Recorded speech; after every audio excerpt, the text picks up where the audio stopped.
Welcome to the video for Writing Assignment 5. Writing Assignment 5 is the introduction to your proposal. That means, in part, you're going to do a literature review, and at the end of your literature review, you're going to introduce your hypotheses, in particular, the operational definitions of your independent variable and your dependent variable. You are proposing an experiment. As part of this assignment, I'm expecting that you will do APA formatting. APA formatting has a title page consistent with the image that you see now, with a running head in the upper left-hand corner, the title of your paper, your name, and Central Washington University. When you restart the next page, you're going to start by restating your title. Remember, you're going to have that running head in the upper left-hand corner of all the pages of your document. Your introductory paragraph should not ask any questions. Don't ask questions like, have you ever wondered about the effects of emotions on learning? My answer is going to be no, and I'll stop reading at that point. The goal of a literature review and the first paragraph of that literature review is to get your audience interested in the topic, to convince them that this topic is important. The example here talks about how emotions can influence learning and the fact that 1 in 10 students in a specific school year during a research study sought out professional counseling. In other words, individuals currently in the school systems are having difficulties with emotion. That suggests that perhaps emotions' impact on learning may be impacting those students. And so talk about how certain things, like, for example, mental health issues in students, are important. Convince me in that first paragraph, especially by citing information from research studies, that your topic is going to be important. And I do want you to note that when you talk about research studies, you are talking about them in 2 different ways. The first is you are including them in the narrative text. You're going to refer to the author by their last name. You're going to provide the date in parentheses, and then you're going to provide information about what that author found.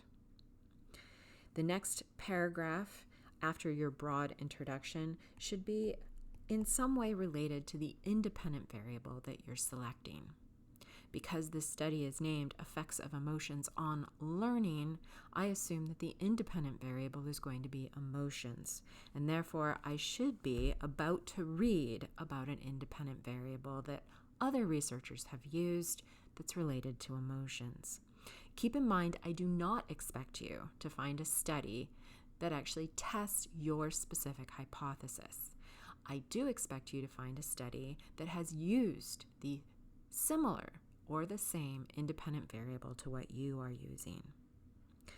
In this second paragraph, this particular student's talking about different emotional contexts and how they influence word processing.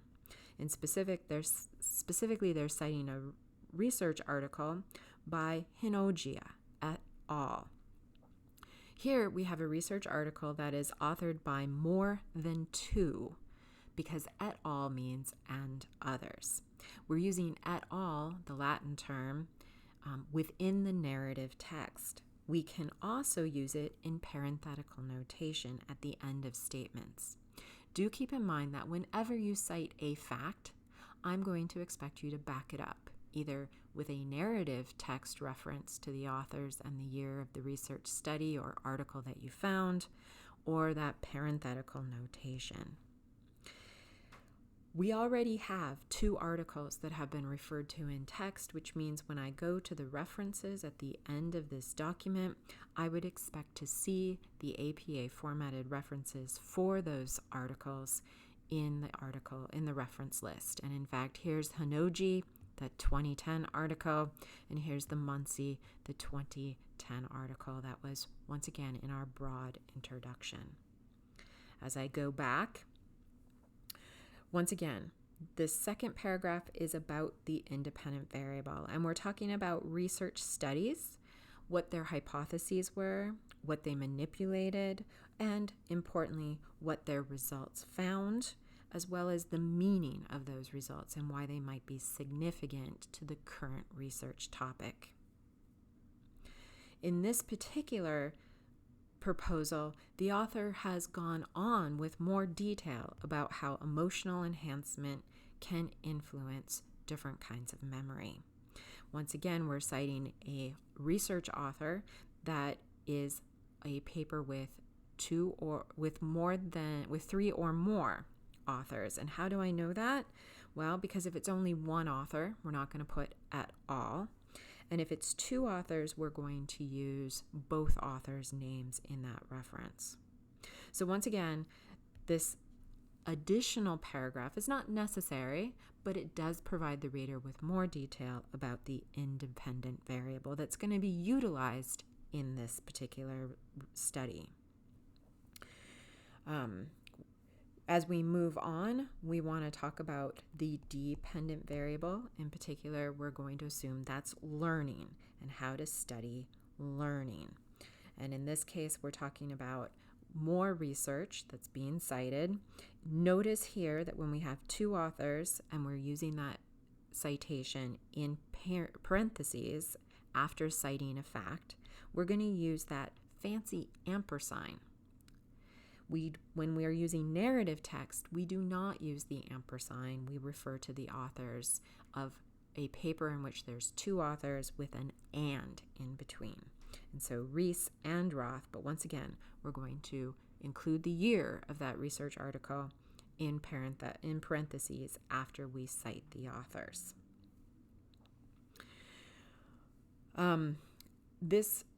So what we have in this literature review is, once again, a lot of detail about other studies that have looked at emotion and its effect, emotion and how it might affect different things.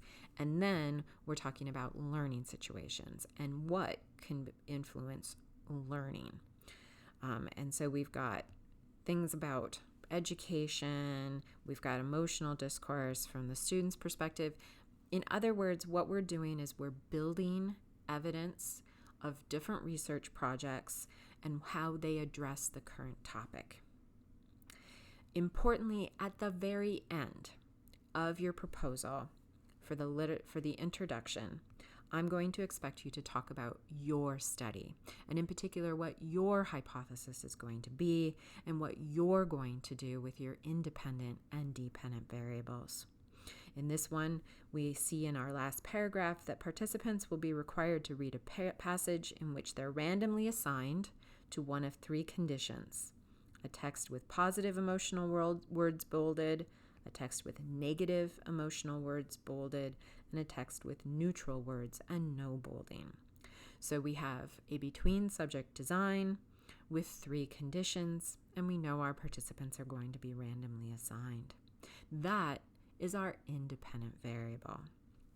To measure the effects of emotion in learning, participants are going to be required to answer an examination of material in the reading passage. This is going to be our dependent variable and is our operational definition of it. More detail is going to be provided about both of these things in the methods. The methods will go into more detail about what the independent variable and dependent variable actually are. The methods you'll be putting together for writing assignment 6.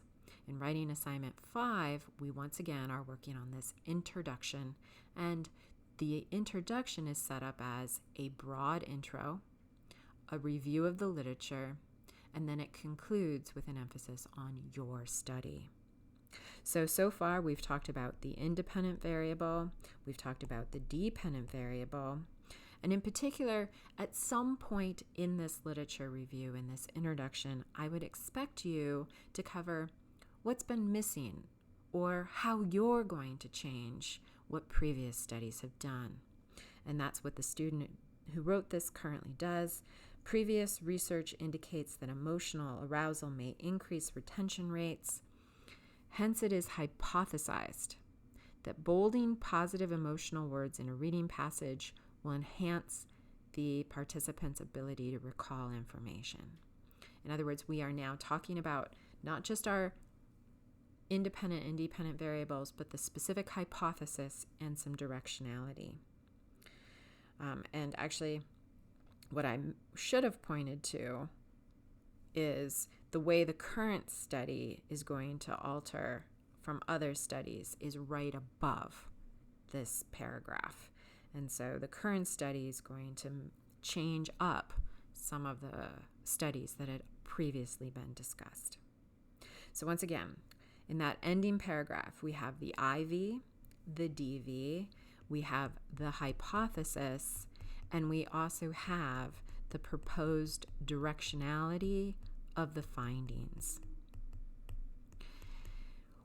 You can set up that last paragraph to be whatever you want. So you can start with the current research will study the hypothesis that, and you can start with the hypothesis, but you do have to provide in some way what the independent and dependent variables are going to be.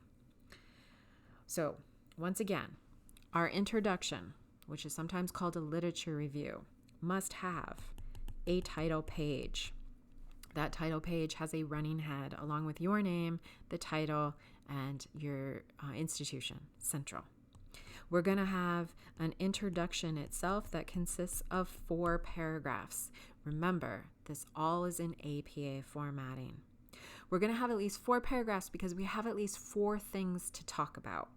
We have to have this broad intro in which you convince me that that topic is important. You're convincing your reader that they should keep reading. Don't ask me questions. Don't ask if I've ever wondered anything. I'm going to answer no. You have to convince me that this topic is important. You're in some way going to cite at least one study related to your independent variable. Once again, the independent variable that you're talking about and the study that it relates to can either be conceptually related to your study, or it can be using the specific operational definition that you're going to use. You're then going to have a 3rd paragraph at least on the dependent variable. Once again, this can be a study that uses a dependent variable similar conceptually to your own or with the same operational definition. I do not want to see either of these paragraphs having a study that's exactly like yours. In other words, I don't want you to find a research article that tested the exact experiment you did. What we're doing is we're breaking your experiment into 2 parts, the independent variable and the dependent variable, and we're talking about each separately with regard to what the literature shows. At the very end, you're going to talk about the hypothesis and the independent and dependent variable in your study. Now, once we have had citations, which we will have had either in the broad intro, in the IV, or the DV, there's going to have to be citations because every time you cite a fact, I'm going to expect you to have a citation to back it up. That means you're going to have to include a reference list. And now's a great time to include that reference list because we can give you feedback on whether your APA formatting is accurate.